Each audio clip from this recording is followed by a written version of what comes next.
What's up? It's Gabriel and welcome back to the channel. Today we'll be learning how to code in Python. So stay tuned. Okay, what's up? We're going to start by going to python.org and you're going to go to downloads and you're going to go to Python 3.10.4. You're going to download Python.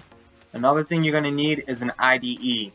You're going to go to PyCharm and download the community version. Make sure you download the community version and then you should be good to go. Start off with your coding.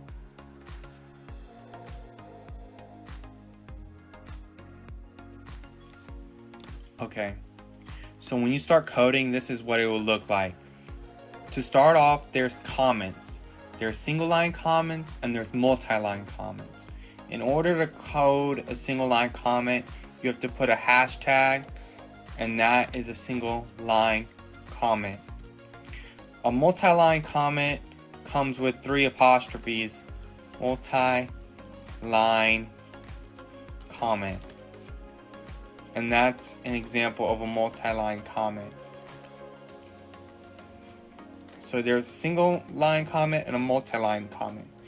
So those are examples of comments. The next thing I want to go over is data types. There's ints, there's doubles, there's bool, there's string, and there's char. An int is a single number, so like age equals 23. That would be an example of an int. A double, height, would be like 72.39. That's an example of a double. A bool is a true or false value, so status equals true. Example of a bool. A string, name equals Gabriel. That's an example of a string. And you got a char. A char is just one single character, like A. So these are different things you can do with the data. I mean, this is initializing a couple different type of variables. So we want to know that this is an int, this is a double, this is a bool, this is a string, and this is a char. So keep in mind that the hashtag only makes the rest of the word after the hashtag gray, which means it's a comment, but anything before the hashtag is good to go code. So another thing you can do is you can print out, you can use a method called print, and say you want to print out the age. Print age, or not age, let's print out name.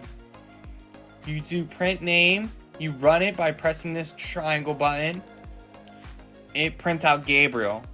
So one of the first code that you usually do with any coding editor is hello world.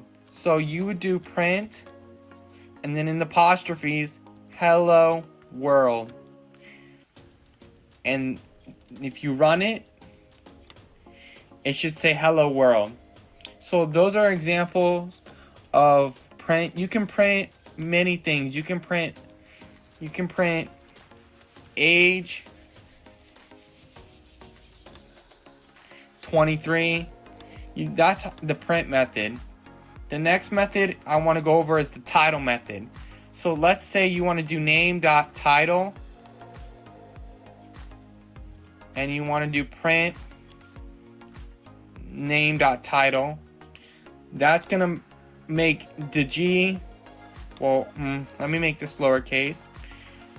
That's gonna make the G uppercase. Now when I run it, see, Gabriel, the name is assigned Gabriel as a string, but when we print it, we did name.title. We took the variable name and we did the method.title, and it ended in parentheses, and that makes it title. Makes the name, makes the string with title. Let's do another one. We can do upper. So another example of upper is print name dot upper. So here's a method that makes the entire string capitalized. There we go. That's how I spell it. So if I run it, it should spell out Gabriel in all caps. And there we go. That we have it. And then the last method I want to show you is the print dot name dot lower. This is a method that makes the entire string lower case. I don't even know if that's how you spell lowercase, but whatever.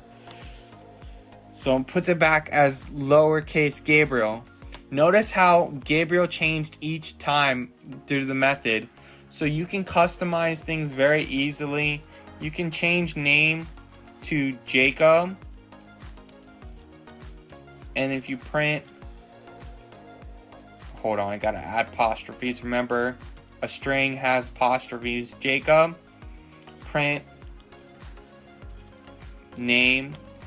It's gonna print out Jacob because the code knows that you're making name, you're assigning it to a new value named Jacob. So you can change your values, you can change the variables as you go to different things. Like if you wanted to change age to 72, you can do that. In other coding languages, you typically end, so these lines are statements, and a statement usually ends in a semicolon, with a semicolon. In Python, you don't really have to write a semicolon because it just knows that you don't need to read a semicolon. But in other coding languages, you can use semicolon. I mean, a semicolon is required, but not in Python. So keep that in mind. Now let's move on to operators. So now we move on to operators. Operators are very easy. You can do basically a lot with them. I'm getting rid of all that. So we're going to start fresh. So let's say A equals 1 and B equals 2. Let's make C equals A plus B. So what's C going to be? Well, C will be 3 because 1 plus 2 equals 3. So let's print it out to prove it. C, print the value of C. And it says 3. Now, if you want to do, let's say, C equals A minus B, if I could get it, B, you could print out C, and C is a new value. C is -1 because we did 1 minus 2. And along with that, you can also do multiplication. So you can do C equals A times B. Print C. And that gives you 2, because 1 times 2 is 2. And lastly, let's say you want to do dividing. So C equals B divided by A. Or let's say A divided by B per se. Print C. It's going to do 0.5. It's going to result into a double. But those are different things you can do. Another thing you can do is you can do modulo. Modulo is basically, it takes the remainder of something. So C equals A modulo B. So this is going to take the remainder. This returns the remainder of the value. So let's see, let's print C and it prints out 1 because 1 divided by 2, remainder is 1. So those are operators. This has been part 1 of the Coding in Python series. Let me know what you want to know in the next video. Comment down below, like and subscribe. Thank you.